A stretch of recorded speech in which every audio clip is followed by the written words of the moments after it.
소요가 그침에 바울은 제자들을 불러 권한 후에 작별하고 떠나 마게도냐로 가니라. 그 지방으로 다녀가며 여러 말로 제자들에게 권하고 헬라에 이르러 거기 석 달 동안 있다가 배 타고 수리아로 가고자 할 그때 유대인들이 자기를 해하려고 공모함으로 마게도냐를 거쳐 돌아가기로 작정하니 20장 말씀 전체를 보면 크게 5부분으로 나누어 볼 수가 있겠습니다. 1절로 3절은 이제 예배소를 떠나서 마게도냐 그리고 아가야 지방을 순회하면서 사역을 했던 기사를 간략하게, 또 4절로 6절까지는 마게도냐를 거쳐서 드로아에 도착하기까지의 과정을 기록하고 있고, 7절로 12절까지는 드로아에서 유두고 소생 사건을 기록한 말씀을 보게 되었습니다. 13절로 17절까지는 드로아에서 밀레도에 이르는 여정을 기록하고 있고, 18절로 38절은 에베소 교회를 위해서 바울이 밀레도에서 행한 고별 설교와 같은 그런 말씀을 우리가 보게 되었습니다. 그래서 이제 3차 전도 여행에 상당한 시간을 할애해서 전도를 했던 에베소를 떠나서 그 이후로 간략하게 이제 지명들을 언급하면서 전도했던 그 지역들을 언급하고 있는 내용들을 우리가 볼 수 있습니다. 오늘 1절에 보면 소요가 그침에 바울은 제자들을 불러 권한 후에 작별하고 떠나 마게도냐로 가니라, 이렇게 말씀을 하고 있습니다. 에베소에서 소요가 그친 후에 그곳을 떠나서 마게도냐 그리고 아가야 지역들을 돌면서 이제 말씀을 전하는 바울의 행적을 우리가 보게 되었습니다.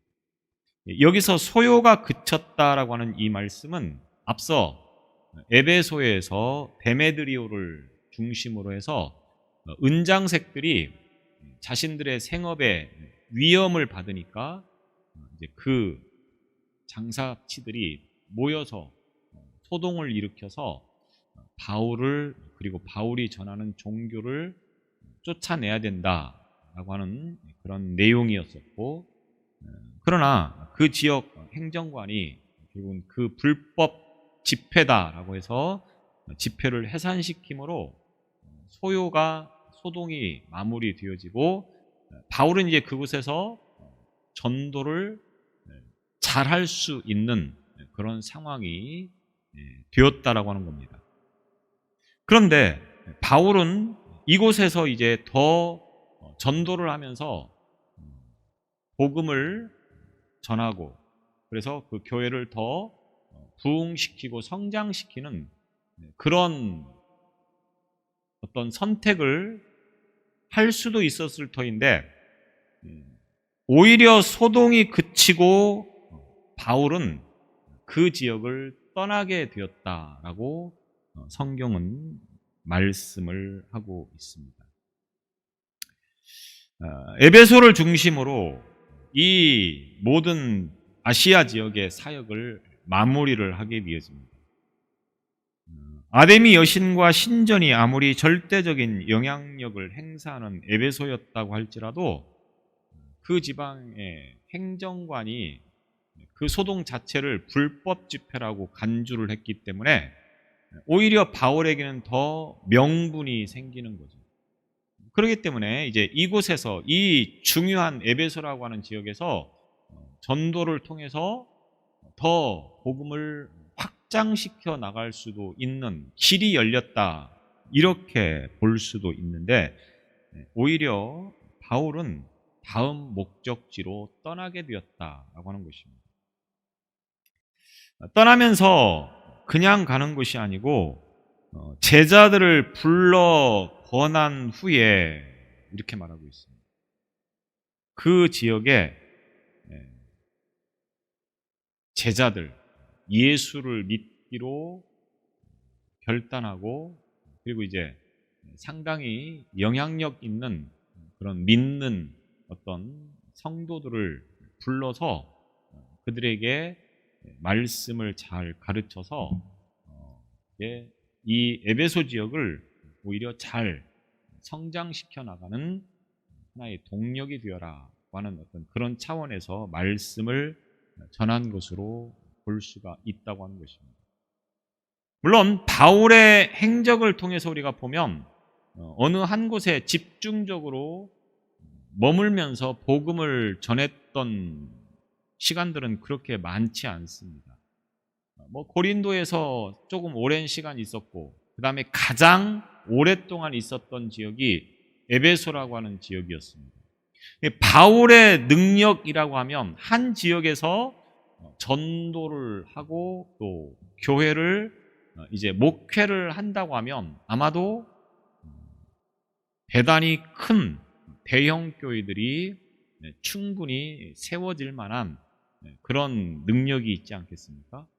그런데 바울은 그 한 곳에 머무는 것이 아니고 세계 각처를 다니면서 이제 전도를 하면서 가는 곳곳마다 많은 어떤 부흥의 씨앗들을 남겼던 그런 행적들을 보게 되어집니다. 세계 최대의 교회가 여의도 순복음교회라고 합니다. 지금은 잘 모르겠는데 한때는 80만 명까지 성도가 이제 등록이 된 교회가 여의도 순복음교회였다. 80만 명이라고 하면 우리 교단 전체를 다 하여도, 어린아이까지 다 해도 50만이 채 안 됩니다. 그러니까 한 교회가 80만 명을 이제 성도로 등록을 시켰다 하면 실로 엄청난 거죠. 그 중심에는 이제 지금은 얼마 전에 소천하신 고용기 목사님이라고 하는 분이 개척을 해서 이제 그렇게 교회를 성장시켰다고 하는 겁니다. 아마도 이와 같은 일들은 전무후무하지 않을까 싶을 정도로 이제 엄청나게 큰 그런 교회를 세워 놓았다라고 하는 겁니다. 만약 이런 분들이 한 교회에서 부흥을 시키고 또 다른 교회 가서 전도를 해서 교회를 세우고 하면 과연 몇 개의 교회를 부흥시키면서 세울 수 있었을까를 한번 제가 혼자서 생각을 해본 적이 있습니다. 물론 제가 이렇게 말씀을 드리는 것은 아무런 영향력도 없고 어떤 말에 힘이 없습니다. 왜냐하면 저는 그런 능력이 없기 때문에. 그런데 능력이 있는 목사님들이 굉장히 많지 않습니까? 그래서 한국교회에 보면 굉장히 대형 교회들이 참 많습니다. 그런 목사님들이 교회를 세워서 어느 정도 자리를 잡으면 다른 곳으로 옮겨서 또 개척을 해서 그런 식으로 만약에 한국 교회를 세워갔다고 하면 어땠을까? 라고 하는 마음을 한번 생각해 보게 됩니다. 이 바울처럼 한 곳에 머물면서 계속해서 목회를 해서 크게 교회를 부흥시키고 성장을 시키는 것도 훌륭하지만 바울처럼 이렇게 다니면서 많은 교회를 세우고 또 그것이 씨앗이 돼서 그 지역 전체에 큰 영향력을 미치는 그런 일들을 행하는 것 또한 바울의 사역의 특징이라고 그렇게 이야기를 할 수가 있겠습니다. 그래서 이 바울처럼 그렇게 머물지 않고 떠나고 다니고 계속해서 다른 곳으로 옮겨가면서 이제 교회를 부흥시킴을 인하여서 오늘날 교회가 여기까지 왔다라고 하는 겁니다. 물론 바울의 시대와는 환경이 다르기 때문에 꼭 바울처럼 그렇게 비교를 해서 말을 하는 것은 조금 어폐가 있을 수 있는 내용인 것은 분명히 사실입니다. 그러나 여튼 바울이 있었기 때문에 오늘날 우리도 복음의 영향력 아래 있을 수 있게 됐고 세계 각처가 이제 복음의 어떤 그런 영향력 아래 있을 수 있게 되었다라고 하는 것입니다. 그러면서 우리가 바울을 통해서 생각해 볼 수 있는 것이 교회는 항상 어떤 목회자 중심의 교회가 되는 것보다는 성도들이 중심이 되는 교회가 되어지는 것이 이상적인 교회가 아니겠느냐라고 하는 것을 생각해 보게 되는 것입니다. 그래서 목회자에 의해서 교회가 좌지우지되는 것이 아니고 성도들에 의해서, 그래서 정말로 능력 있는 목회자, 유능한 지도자라고 하면 성도들의 영향력, 성도들의 능력, 성도들의 은사, 이런 것들을 잘 개발을 해서 적재적소에 그 성도들이 일할 수 있도록 해주는 것이 정말로 능력 있고 유능한 목회자가 아닌가 이렇게 생각을 해봅니다. 설교를 잘하고 똑똑해서 그런 어떤 행정적인 일들을 잘하고 하는 그런 목회자도 물론 훌륭한 목회자겠죠. 그러나 정말로 훌륭한 목회자는 성도들로 하여금 일할 수 있게, 그래서 그 성도들이 중심이 돼서 교회를 세워나가는 것이 가장 이상적이 아니겠는가 이렇게 생각을 해봅니다. 왜냐하면 목회자가 중심이 돼서 교회가 부흥하고 성장하는 그런 교회들을 가만 보면 가면 갈수록 교회에 어떤 문제가 생깁니까? 내분이 일어나게 되어지고 니파 내파 싸우면서 그런 일들이 굉장히 많이 일어난다고 하는 것입니다. 그래서 결국은 교회가 두동강이 나고 세동강이 나고 이런 문제들이 굉장히 많이 일어나는 것을 보게 되어집니다. 간단한 예를 들어서 교회에서도 이제 부교육자가 와서 청년부를 부흥시키고 학생회를 부흥시키고 주일학교를 부흥시키는 그런 교회들이 있습니다. 그런데 그 부교육자가 다른 곳으로 가게 되면 순식간에 그 청년회나 학생들이 다 어디로 갔는지 무너져 버리는 그런 모습들을 종종 보게 된다고 하는 것입니다.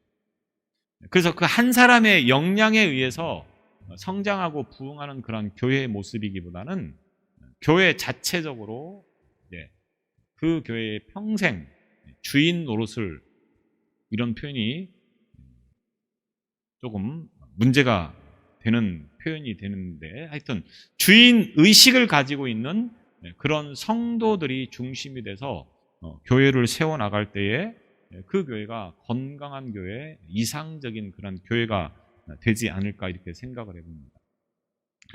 제가 오래전에 읽은 책 가운데 지도자의 유형을 크게 4가지라고 그렇게 설명을 한 것을 볼 수 있습니다.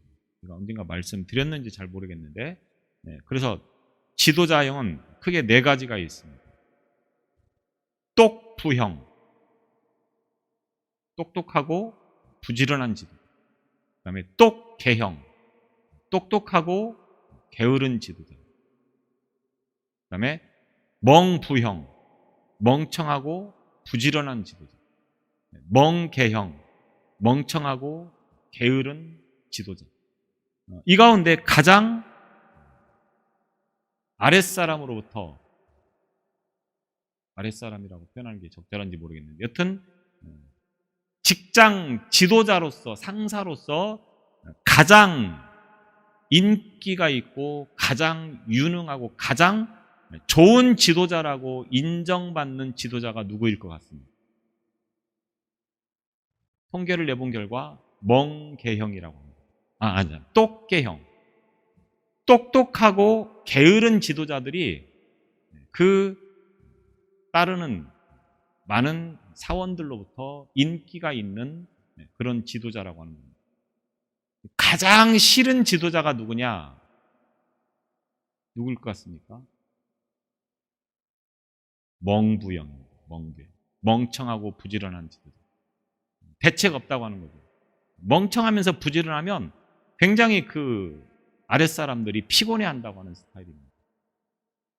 그래서 정말로 똑똑한 지도자는 머리로 일을 하면서 아랫사람들이 일을 할 수 있도록 기회를 만들어주고 자신은 뒤로 빠져서 게으른 그런 스타일로 이제 지도력을 발휘하는 사람이 정말로 똑똑하고 유능한 지도자라고 하는 것입니다.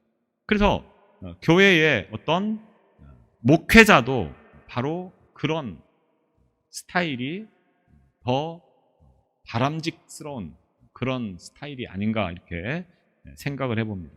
그런 면에서 우리나라의 어떤 많은 목사님들이 한 교회를 대형 교회로 만드는 그런 모습을 보면서 대단한 거죠. 정말 존경스럽고 누구도 할 수 없는 그런 일들을 하는 면에서는 참 칭찬할 만한 일이고 긍정적이고 바람직스러운 그런 모습일지 모르겠지만, 오늘 바울을 생각하면서 우리는 정말로 하나님께서 원하시는 지도자의 어떤 유형이 무엇일까를 한번 생각해 보게 된다고 하는 것입니다. 바울은 지금까지의 사역 과정, 3차 전도 여행이 서서히 마무리되어져 가고 있는데, 이 과정에서 보게 되어지면 어떻습니까? 늘 그 지역에서 전도를 하면서 어느 정도 자리를 잡으면 다른 곳으로 이제 옮겨서 또 그곳에서 전도를 했다고 하는 겁니다. 물론 그 옮긴 이유가 여러 가지 다양한 이유들이 있지만, 여튼 바울은 어느 한 곳에서 정착하지 않고 계속해서 이제 옮겨 다니면서 전도를 함을 인하여서 결국은 오늘날 어떤 세계 각처에 교회가 세워지는 밑거름이 되었다. 그래서 이 에베소에서도 충분히 3년여 동안을 목회하면서 많은 열매들, 많은 성도들이 결실을 맺게 되었고, 이제 믿음의 결단을 함으로 인하여서 에베소 교회가 굉장히 부흥하고 성장했다고 하는 겁니다. 더욱이 이 바울을 시기하고 음모하는 그런 세력들이 국가 어떤 권력에 의해서 불법 모임이 되어져 버렸고, 바울에게는 오히려 이것들이 기회가 돼서 더 전도의 길이 열렸고 또 교회를 성장시킬 수 있는 그런 큰 기회가 주어졌음에도 불구하고 결국은 그곳에서 작별하고 떠나서 마게도냐로 가니라, 이렇게 말씀을 하고 있다고 하는 것입니다. 그래서 바울은 마게도냐, 그리고 이 2절에 보면 헬라라고 이렇게 표현을 하고 있습니다. 이 지역을 이렇게 계속해서 다니면서 전도를 하고 있는 것을 보게 되었습니다. 이 바울은 이때 마게도냐와 그리고 아가야 지역에 있는 제자들을 격려하는 사역을 하게 되어집니다. 그리고 본문에는 기록되어져 있지 않은데, 바울이 에베소를 떠나서 마게도냐로 가는 도중에 드로아라고 하는 곳에서 자신의 편지를 가지고 고린도를 방문했던 디도와 만나려고 하는 그런 계획을 가지고 있었습니다. 그런데 만나지를 못하게 되는 거죠. 고린도 후서 2장 12절 13절에 보면 이 본문의 말씀 중반부에 삽입되어져야 되는 내용이 이제 기록이 되어져야 된다고 하는 거죠. 근데 여기서는 이제 기록되어져 있지 않고 고린도 후서라고 하는 그 서신을 통해서 보면 바울이 이때 이 마게도냐로 가는 그 도중에 드로아라고 하는 지역에서 이제 디도하고 만나려고 계획을 했는데 만나지 못했다고 하는 것입니다. 그리고 예루살렘 교회에 보낼 구제 헌금을 위한 모금도 이제 앞서 말을 했기 때문에 이제 이와 같은 일들도 계속해서 병행해서 진행해 나가고 있다라고 하는 것입니다. 그리고 바울은 이제 그 지방으로 다녀가며 여러 말로 제자들에게 권하고 헬라에 이르러, 헬라라고 하는 이 곳이 바로 아가야 지역을 말하는 것입니다. 이 아가야에서 3개월을 머문 동안 고린도 후서 그리고 로마서를 기록하게 되어집니다. 그런데 앞서 소요가 그쳤는데 왜 과연 에베소를 떠났을까? 더 전도의 문이 활짝 열렸고 복음을 전할 기회가 더 제공이 되어질 상황에서 왜 이제 떠났을까라고 하는 문제죠. 물론 정확하게 이것이다라고 표현을 할 수 있는 성경은 제시되어져 있지 않기 때문에 분명하지 않습니다. 다만 바울은 자신으로 인하여서 이제 비록 그 모임 데메드리오를 중심으로 해서 이제 바울과 그가 전하는 종교를 핍박하는 그런 데모를 일으켰다가 비록 행정관에 의해서 그 집회가 해산이 되어지기는 했지만 크고 작게 교회를 향하여서 적지 않은 핍박을 분명히 줄 것이라고 바울은 예상을 하는 것입니다. 자신으로 인해서 교회들이 그리고 성도들이 핍박을 받는 것에 대해서 바울은 결코 염려스러운 마음을 가지고 자신이 떠나는 것이 오히려 이 에베소 교회에 더 유익하고 바람직스러운 그런 결과를 가져오지 않을까라고 하는 그런 생각을 하고 있었다라고 하는 겁니다. 그리고 19장 21절을 통해서 보면 바울이 에베소를 떠나서 마게도냐와 아가야를 거쳐서 예루살렘을 방문하려고 하는 그 계획을 이미 세워놓고 있었는데, 그런데 그 아데미 축제를 이용해서 복음을 전하고 그리고 그 이후로 이와 같은 계획을 진행시키려고 했는데, 이 소요가 끝남과 동시에 계획을 조금 앞당겨서 이제 자신의 그 계획을 추진해 나가기 위해서 결국은 이 에베소를 떠나는 것이라고, 이 에베소 지역에서 사역을 마무리하는 것이라고 우리가 이해를 할 수 있게 되어지는 것입니다. 떠나면서 제자들을 불러 권한 후에 이렇게 말하고 있습니다. 그래서 권하다고 하는 이 말은 옆에라고 하는 말과 부르다 또는 이야기하다라고 하는 이 두 단어가 합성해서 생겨지는 말입니다. 그래서 옆에 불러서 이야기하다, 이런 말입니다. 그러니까 제자들을 불러서, 옆에 불러서 그들에게 이야기했다, 이런 말이 되는 거죠. 무슨 이야기를 했겠습니까? 그런데 이 이야기하다라고 하는 이 말을 다른 의미에서 위로하고 용기를 북돋아주기 위해서 경고하다 또는 주의를 주다, 이런 뜻을 같이 가지고 있습니다. 이야기하다라고 하는 말과 경고를 주다, 북돋아주다, 이런 의미를 포함해서 결국 이 에베소 지역에 있는 제자들을 불러서 믿음에서 떠나지 않고 이 믿음을 끝까지 지키며 또 복음을 전하는 일을 게을리하지 말고 그 일에 최선을 다하라, 이렇게 용기를 북돋아주고 또 약간의 경고성의 그런 메시지까지 전한 것이라고 볼 수가 있다라고 하는 것입니다.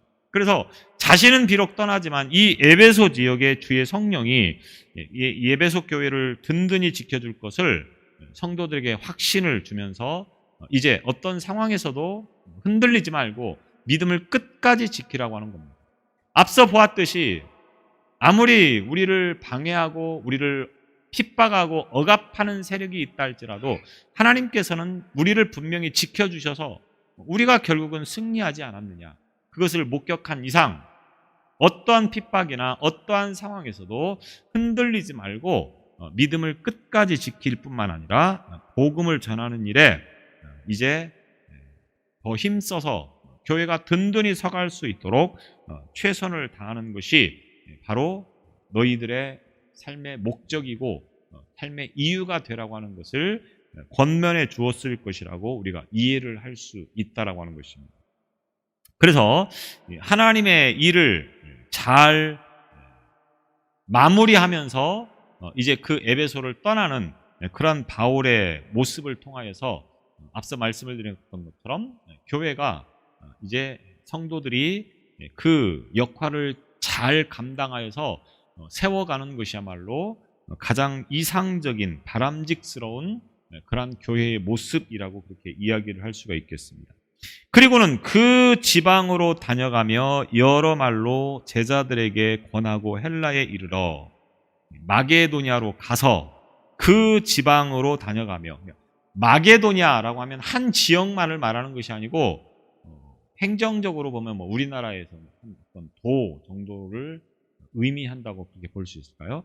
그래서 그 마게도냐 하면 바울이 2차 전도 여행을 다녔던 지역을 보면 빌립보, 데살로니가, 베레아, 이 지역들이 바로 이 마게도냐의 소속되어진 도시들이다 이렇게 이야기를 할 수가 있겠습니다.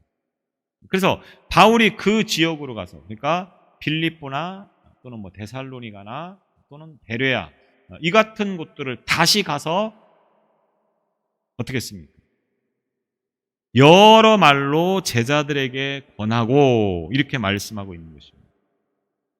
이 마게도냐에서 사역을 여러 말로 제자들에게 권하고 이렇게 요약을 한 것을 봅니다. 바울이 마게도냐를 방문했던 2차 전도 여행에는 빌립보, 데살로니가, 그 다음에 베레아 이러한 순서로 전도를 했기 때문에 일루리곤이라고 하는 곳이 이 마게도냐 지역에 속해 있는 곳인데 이곳은 가지 못했었습니다. 그런데 로마서 15장 19절에 보면 자신이 예루살렘으로부터 일루리곤까지 그리스도의 복음을 편만하게 전하였다. 이때 당시의 상황을 이렇게 설명해 놓은 것을 봅니다. 그러니까 오늘 본문에서는 그 지명을 표현하고 있지 않지만 마게도냐에 있는 일루리곤까지 이제 바울이 복음을 전했다. 이렇게 이야기를 하고 있는 것입니다. 그래서 3차 전도 여행 가운데 에베소를 떠나서 헬라로 일컬어지는 아가야로 향하는 이 기간에 일루리곤이라고 하는 곳까지 가서 복음을 전했다. 이렇게 이제 볼 수 있는 것입니다.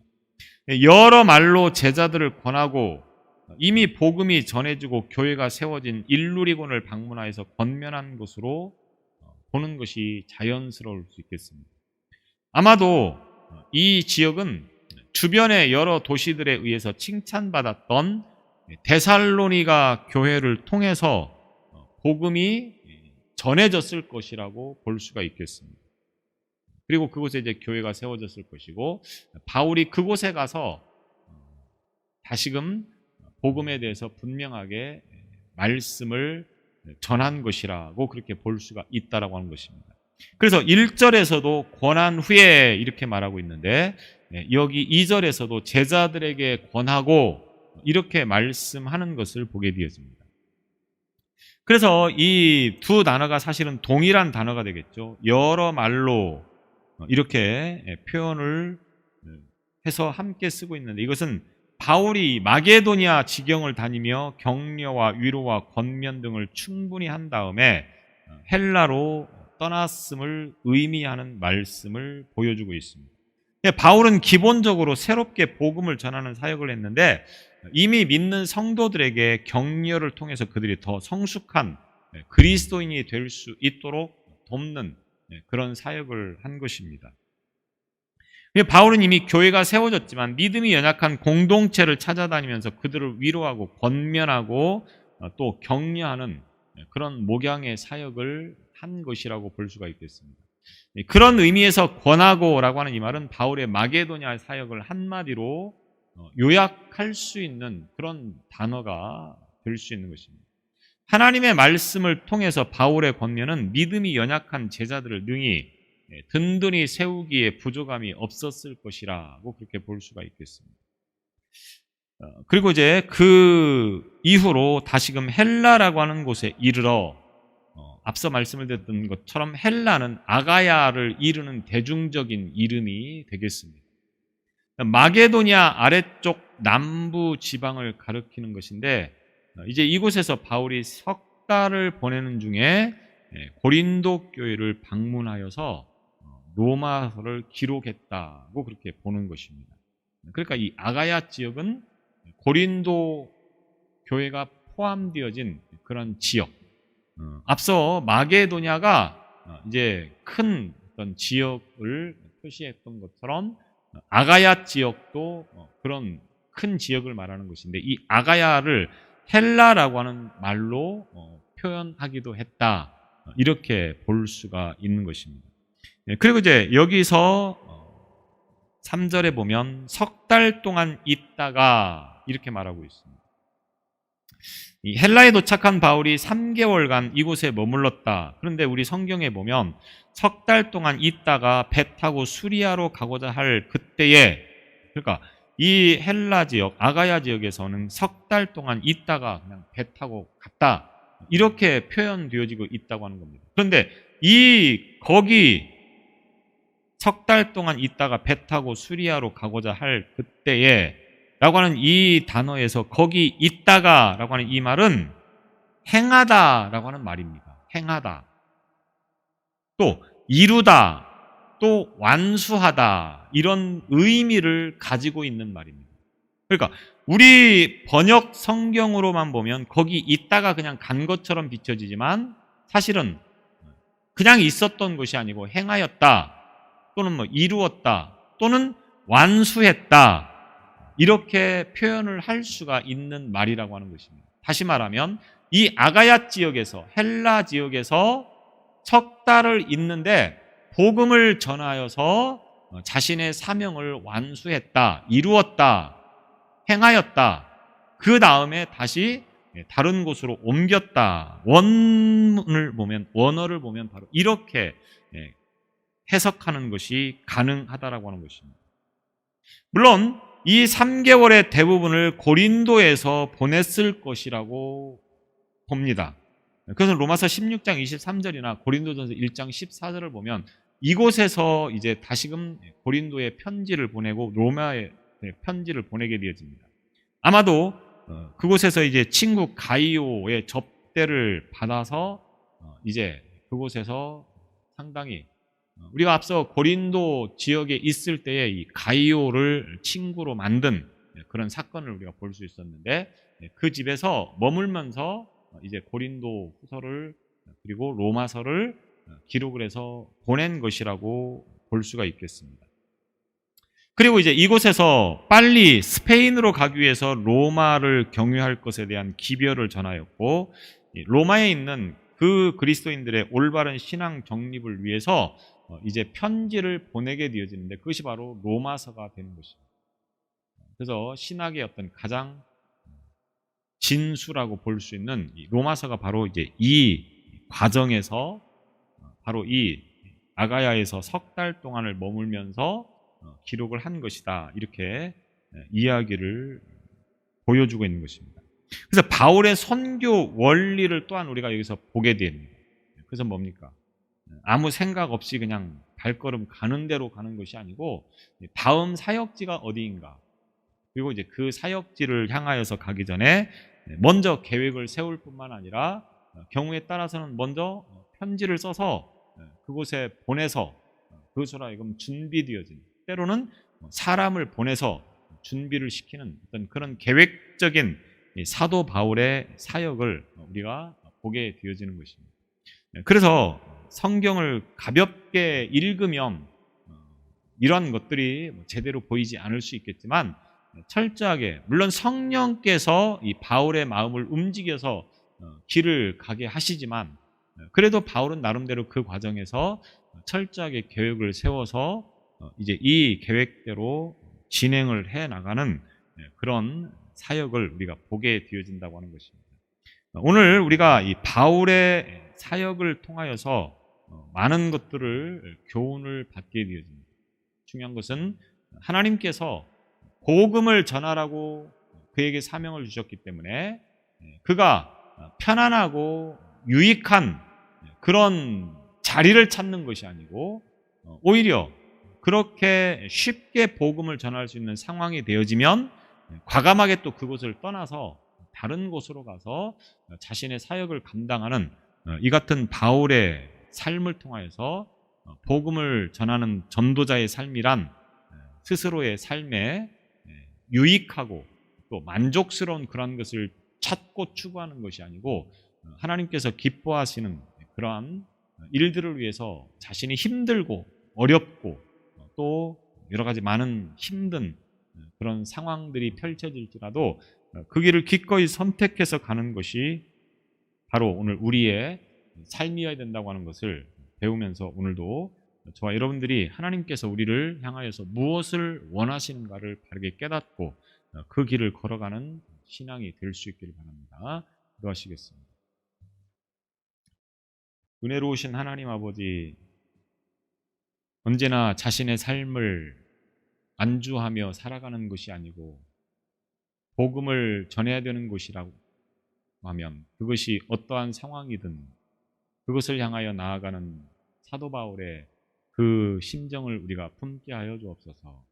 지금 현실에 만족하지 않게 하시고 더욱더 복음을 확장시켜가는 일을 위해서 우리가 힘써 무엇을 해야 될 것인가를 생각하며 그 길로 나아가는 믿음 되게 하여 주옵소서. 예수님 이름으로 기도드리옵나이다.